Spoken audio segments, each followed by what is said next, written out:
Dexter Season 7 episode review video. Before I get into that, though, pretty important, if you're not caught up to the point where I am at rewatching or watching Dexter, or you're just not entirely sure, then you definitely need to take the initiative and pay attention to the episode's title, which of course I'll mention as well as put in the description for you. If that happens to be the case and you're not caught up, it would be my recommendation that you don't watch this video any further to avoid any potential spoilers. This will be Dexter Season 7 Episode 4. The title of this episode is called Run! And this will be my review, reaction, recap after just finishing watching the episode. We start off with Dexter and Masuka, and they're checking out the mausoleum that Speltzer was going in from the previous episode. Deb at her place is taking a bath while drinking a beer, because that's what Deb does. And during this, Deb's bathwater turns into blood. Sees Dexter in a suit, and Dexter says, "Will you be my?" Just a dream for Deb. She wakes up with the bathwater overflowing. At the station the next day, Deb pulls Dexter aside, so they go outside, and she asks Dexter about Rita. Dexter says that Trinity had killed Rita, and Deb says that she doesn't know what's the truth or a lie with Dexter. And then they've caught Speltzer. He's in the interrogation room. Soderquist, of course, is in the background as usual. George at the club shows Isaac Serco the file on Dexter Morgan. Talks about his wife being murdered by a serial killer years ago. Isaac Serco talks about how Victor was at the club to keep the Colombians from taking over, closing down the club for a shift again. Other detective says to Joey Quinn, "Don't tell me you're fucking her." Why can't Soderquist have a line or two if she can? Now, she's in the season, and I believe in season 8 as well. I can't remember her name. I want to say it's Angela, but maybe it's not. But she's a background detective that randomly talks. Everybody that's a background detective talks. Ramos, all these people, except for Soderquist. What is so wrong with Soderquist's character that he can't have a line of dialogue? It really pisses me off. It's not fair. Anyway, Batista talks to Speltzer. He tells Speltzer that his lieutenant will come in there and say she's going to say that she saw him at the maze. Deb does go in to talk with Speltzer. She shows Speltzer a picture of his mom and really agitates him. She tells Speltzer and shows the picture and talks about Speltzer's mom being a whore. Speltzer tells Deb he should have killed her like the other bitch. Dexter, surprisingly, wants to have a drink to celebrate. This is usually Deb wanting to do this, but Deb tells Dexter that Rita died because of him. She says Harrison should go live with Astor and Cody in Orlando with their grandparents. She says that bad shit is going to happen, or is going to find him. Dexter tells Deb he's not giving up his son, as she should say that. Alex, the bartender from the club, is at home, and he gets a visit by Isaac Serco, George, and Isaac Serco's henchman, Yuri, or I don't remember what his specific name is. It's spelled weird, J-U-R-G, so I don't know. But Isaac Serco asks Alex what if his family could have a lot of money. He wants Alex to confess to killing Mike Anderson. Isaac Serco says he will take care of his family now. And so they have him write a confession note, sign it, and then they want him to kill himself. So Alex does take a shot and shoots himself in the head at Isaac Serco's request, of course, for his family. At the station, Dexter notices that Hannah McKay has arrived. And Hannah goes over and talks to Dexter about Dexter being the last person to see Wayne Randall alive before he died. And Dexter mentions that he said something about her. Those were his last words that he had heard.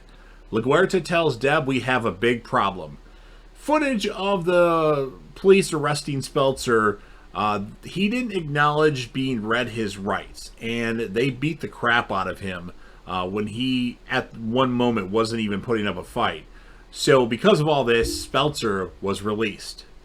Joey Quinn gets a message that Alex from the club blew his brains out last night. At that crime scene, Masuka says the 9mm found there is the same gun that killed Mike Anderson.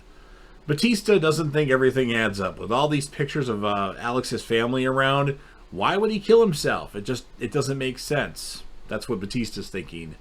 Dexter, of course, knows that Victor had killed Mike Anderson. And then Dexter, well, he put him on his table, his makeshift table at the airport, where anybody could have walked in. Yeah. Dexter goes home and Jamie says that Harrison has outgrew all of his toys. And Jamie also tells Dexter that Harrison's a genius. I wouldn't go that far. If you watch Dexter New Blood, he's not that smart. He's a whiny little bitch. Yeah, anyway. Dexter's narration says that some toys are more difficult to part with than others while he looks at his air conditioner because that's where his blood slides are and he does not want to part with his blood slides. But they're evidence that he's the Bay Harbor Butcher. So Dexter looks around in Speltzer's RV. He's been juicing, Dexter says, and then he finds his trophies. Then all of a sudden, Speltzer comes in and goes after Dexter. Dexter randomly wakes up in some random place, and a note that's next to him says, "Run." Speltzer has his bullhead mask on with an axe. Speltzer chases Dexter around in a maze. So Speltzer had switched it up. He's going after guys now rather than women. Speltzer keeps wanting Dexter to go down. Go down in terms of going down the stairs. What happens if he goes up? So Dexter is able to get away, and then Dexter decides, okay, Speltzer knows who I am. I've got to do something. I cannot risk my family. So he sends Harrison to Orlando to visit Aster Cody, and their grandparents with Jamie. Speltzer is a problem that he needs to solve.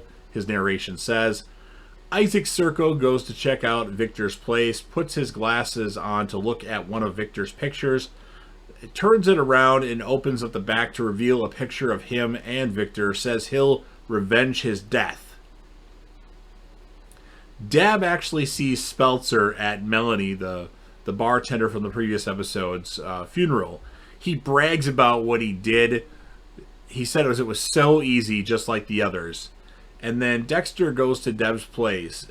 Deb says she wanted to kill Speltzer. Like, she tells him about the story and, how she was pissed. At the office, Batista and Quinn are working late. Okay. Batista says that the Alex killing Mike Anderson smells like a setup. Batista's starting to get smarter finally. Dexter goes back to the cemetery. Dexter hits Speltzer with a shovel, and Speltzer falls into a grave. And then Speltzer wakes up on Dexter's random table. Dexter mocks Speltzer because he's like trying to get out of the restraints, and Dexter comes over. That's pretty funny. And he mocks him, trying to free himself. And then Dexter decides he's not going to keep a blood slide. The memory of killing him will have to do. So Dexter stabs Speltzer with a stake, and then he actually puts his blood slide case with all the blood slides on Speltzer's chest and cremates it all. Goodbye, friends, Dexter says. Then Dexter goes out in the car. Dexter tells Deb the smoke is Speltzer. Deb asks if he did it for her. Dexter says no. He asks her how she feels, and Deb says, glad. Dexter says that means she's human, and that is the end of the episode. This was an awesome episode. Speltzer as a villain, he's pretty awesome. So I'm going to score this episode a 10 out of a 10, and this is not an episode I've gave a 10 before to. I've come around on it. I don't know what I gave my previous review of it that I did a couple years ago in 2020, but this is a 10 out of 10. Not a lot of Hannah, but she got a little screen time. As far as the female character of the episode, I'm going to give it to Deb. Our male character of the episode is going to be Speltzer. And as a villain, as somebody that Dexter kills, Speltzer is easily a 10 out of 10. Now, if we have to rate Alex the bartender, well, it sounds like he was a really good bartender and a good family man. So I'll give Alex a 6 out of 10, although we didn't really get a lot of time with that character. So I'm really mad that the one detective has lines, and so the other detectives, like Ramos randomly says stuff. This new detective that just showed up says stuff. But Soderquist still has yet to say anything on this show. They talk about him all the time. They mention him going to a wedding, being on the wedding thing, and I don't know. So, yeah, I'm done complaining about that now. You've heard what I have to say. Now, of course, it's your turn. If you're a fan of Dexter or, well, Dexter New Blood, and you want to help me out with the YouTube algorithm, and it does really help out to smash that like button, share this video with whomever you want, or put this video on any of your social media platforms. Don't forget to sound off in the comments section about what your thoughts are on this episode. What would you score it? What would you rate as your male and female characters of the episode? And if you had to rate our villain, Speltzer, he's a pretty awesome villain, very memorable. What would you score Speltzer? If you want to rate Alex the bartender, I know he's kind of pointless, but hey, he died in the episode and he had dialogue, unlike Soderquist. What if Soderquist would have died on the show without actually saying anything? Wouldn't that be something? Okay, I'm done with that now. And then, of course, last but certainly not least, you're watching the video anyway, so don't forget to hit that sub button, subscribe to the channel, join the team, show your damn support, and be a part of something special. And JDev will return.